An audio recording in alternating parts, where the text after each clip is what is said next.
Selamat pagi saudara dan sahabat dimanapun Anda berada. Senang berjumpa di dalam One Verse a Day. Kita mau merenungkan firman Tuhan, tapi sebelumnya marilah kita berdoa.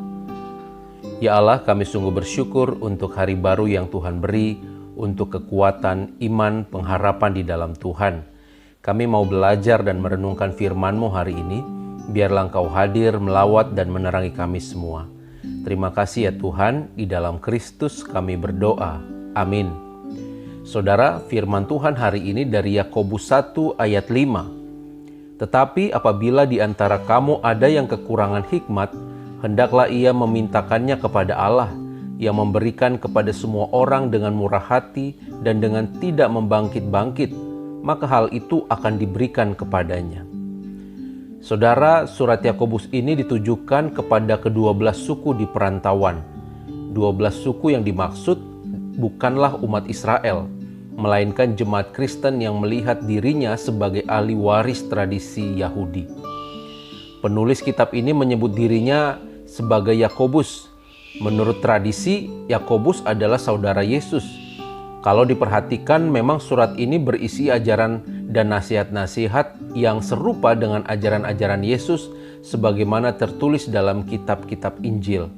Akan tetapi, bentuk dan bahasa surat ini menunjukkan bahwa penulis terbiasa dengan berbagai istilah dalam budaya Yunani abad pertama.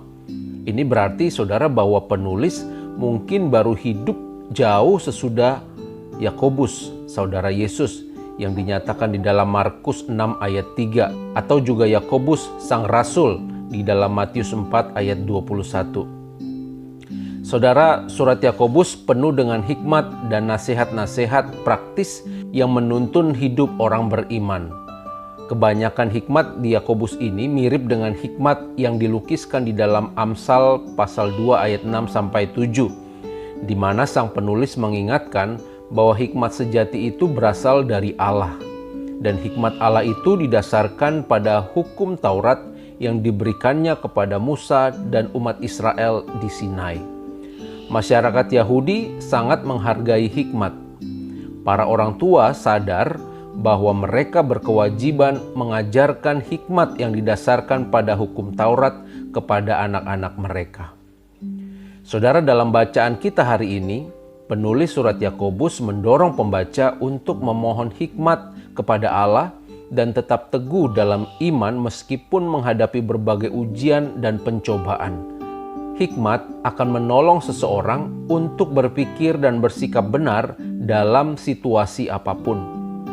Hikmatlah yang menuntun seseorang agar tidak terkecoh oleh rupa-rupa keadaan. Dalam situasi nyaman maupun di situasi penuh tantangan, setiap orang membutuhkan hikmat yang senantiasa mengarahkan kita kepada Kristus. Sahabat, dalam sebuah kisah diceritakan ada seorang ahli astronomi memasang sebuah teleskop yang besar di atas atap rumahnya. Setiap malam dia naik ke atas rumahnya dan memandang benda-benda langit yang mengagumkan.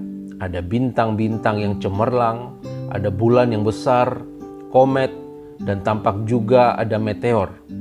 Dia begitu asik sehingga lebih senang dengan keindahan waktu malam daripada keindahan di siang hari. Kemudian di suatu malam, dia melihat seekor naga sedang duduk di tengah bulan.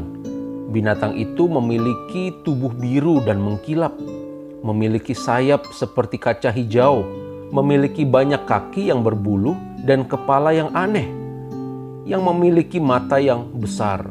Binatang itu tampak tertidur tetapi tetap diam.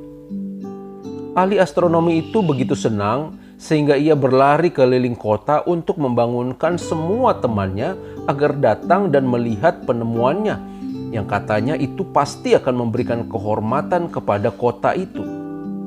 Mereka pun datang dan berbaris antri untuk bisa melihat melalui teleskop itu seekor naga yang tertidur nyenyak di tengah bulan. Semua orang yang datang melihat terkesan. Kemudian muncullah seorang ahli astronomi tua, melihat-lihat sebentar teleskop itu dan tersenyum. Dia segera melepaskan lensa teleskop itu dan menemukan seekor lalat terjepit di sana. Lalat itu sudah mati. Dia memberitahu ahli astronomi muda itu, "Anak muda, Periksalah teleskopmu sebelum ia menemukan macam-macam di luar angkasa sana. Sahabat, hikmat akan menolong kita dalam menilai dan memandang segala sesuatu dengan baik. Kekurangan hikmat dapat membawa kita kepada pikiran dan tindakan yang salah, sehingga dapat menjerumuskan kita pada keadaan yang buruk yang tidak kita inginkan. Terlebih lagi dalam kehidupan kita sebagai orang percaya, kekurangan hikmat dapat mengaburkan iman kita di dalam Kristus. Itu sebabnya saudara, berdoalah dan mintalah hikmat kepada Tuhan. Baca dan renungkanlah firman Tuhan, serta hiduplah di dalamnya. Amsal 9 ayat 10, permulaan hikmat adalah takut akan Tuhan, dan mengenal yang Maha Kudus adalah pengertian. Saudara, kiranya Roh Kudus menuntun dan menerangi kita di dalam setiap pengembaraan kehidupan ini. Amin. Mari kita berdoa. Ya Allah, kami sungguh bersyukur untuk firman Tuhan yang boleh kami dengar dan kami renungkan. Kami diingatkan hari ini agar senantiasa kami berjalan dengan hikmat yang daripada Tuhan. Hikmat-Mu lah yang menuntun kami, menerangi kami, agar kami boleh berpikir dan bertindak benar di dalam setiap situasi dan keadaan apapun. Kami percaya hikmat yang dari Tuhan selalu akan menuntun kami kepada kebenaran dan keselamatan di dalam Kristus. Terima kasih ya Bapa, di dalam Kristus kami berdoa. Amin. Tuhan memberkati kita semua.